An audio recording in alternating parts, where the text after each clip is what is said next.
எல்லாருக்கும் வணக்கம். நான் Hema Subramanian. Welcome to home cooking Tamil. இன்றைக்கி ஒரு அருமையான ஸ்டார்டர் சைட் டிஷ் ரெசிபி தான் உங்களோட ஷேர் பண்ண போகிறேன். இது கோபி மஞ்சூரியன். ஸோ நிறைய பேர் நீங்கள் இது ட்ரையாக சாப்பிட்ருப்பீங்க, இல்லைனா ஒரு கொஞ்சம் கிரேவி கன்சிஸ்டன்சியில் சாப்பிட்ருப்பீங்க. ஆனால் இன்றைக்கி இது ரெண்டுமே சேர்த்து ஒரு நல்ல ஒரு சாஸியாக ஒரு நல்ல டேஸ்டான ஒரு கோபி மஞ்சூரியன் தான் நம்ம பார்க்க போகிறோம். ஸோ வாங்க அந்த ரெசிபி எப்படி செய்யறதுன்னு பார்க்கலாம்.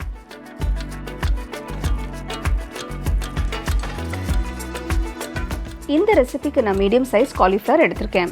இதை சின்னதாகவும் இல்லாமல் ரொம்ப பெருசாகவும் இல்லாமல் மீடியம் சைஸ் துண்டுகளை கட் பண்ணியிருக்கேன். இதில் 1 டீஸ்பூன் உப்பு, 1 டீஸ்பூன் மிளகுத்தூள், 1 டீஸ்பூன் மிளகாய்த்தூள் போட்டு நல்லா டாஸ் பண்ணுங்க. ஒவ்வொரு காலிஃப்ளவர் துண்டும் இந்த மசாலா மிக்ஸில் நல்லா கோட் ஆகணும்.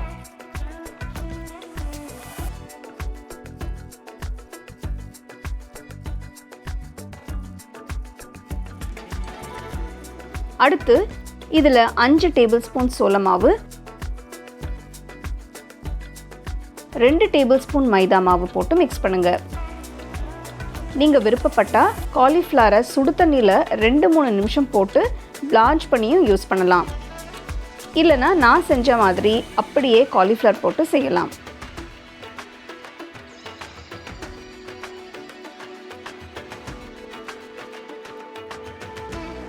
இதில் கொஞ்சமாக தண்ணி தெளித்து மிக்ஸ் பண்ணுங்கள்.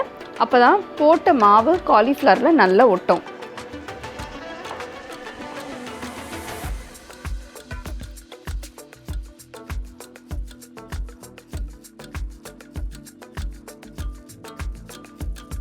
இதை 10 நிமிஷம் ஊற வச்சு டீப் ஃப்ரை பண்ணலாம். கடாயில் தேவையான அளவு எண்ணெயை ஊற்றி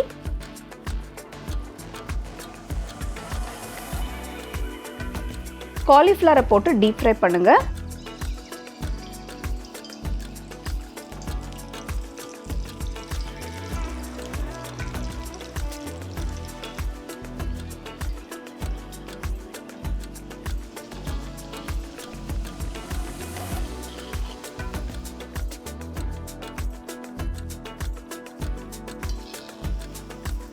காலிஃப்ளவர் நல்ல கோல்டன் ப்ரௌன் கலர் வந்ததும் எடுத்து வைங்க.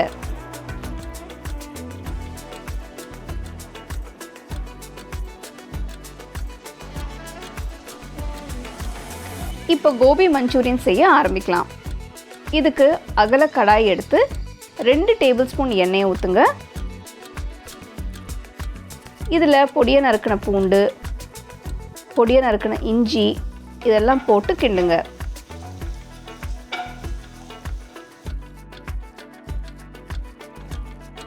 அடுத்து இதில் 1 பெரிய வெங்காயம், 1 பச்சை குடமிளகாய் சேர்க்கிறேன். இது ரெண்டையும் அகல துண்டுகளாக கட் பண்ணி போடணும். இப்போது வெங்காயம் பாதி வதங்கிடுச்சு. இதில் சாஸஸ் ஆட் பண்ணலாம். 2 teaspoon soya sauce, 2 table spoon chilli sauce, 2 table spoon tomato ketchup போட்டு மிக்ஸ் பண்ணுங்கள். நீங்கள் எவ்வளோ காலிஃப்ளவர் எடுத்திருக்கீங்களோ அதுக்கு ஏற்ற அளவு சாஸஸ் சேர்த்துக்கலாம்.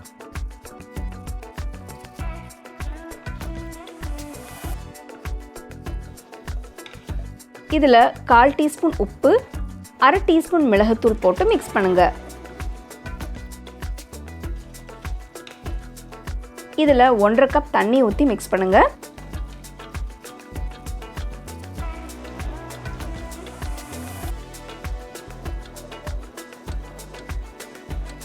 சோள மாவு கலவை செய்ய 2 டீஸ்பூன் சோள மாவு 1/2 கப் தண்ணியில் கட்டி இல்லாமல் கரைக்கணும். சாஸ் கொதிக்க ஆரம்பிச்சதும் இதில் கரைச்ச சோள மாவு ஊற்றி கிண்டுங்க.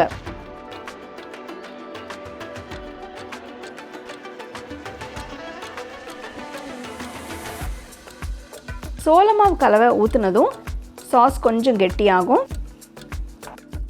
இதில் பொரிச்ச காலிஃப்ளவர் போட்டு கிண்டுங்க.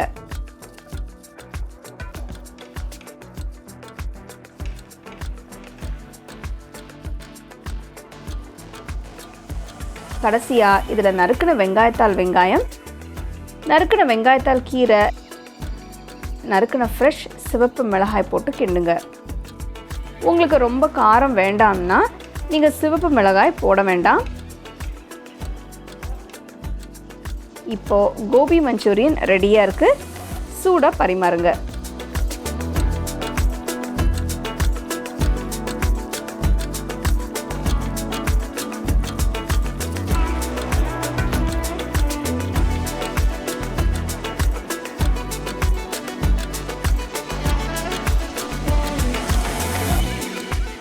நல்ல சாஸியான கோபி மஞ்சூரியன் எப்படி செய்கிறதுன்னு பார்த்தீங்க.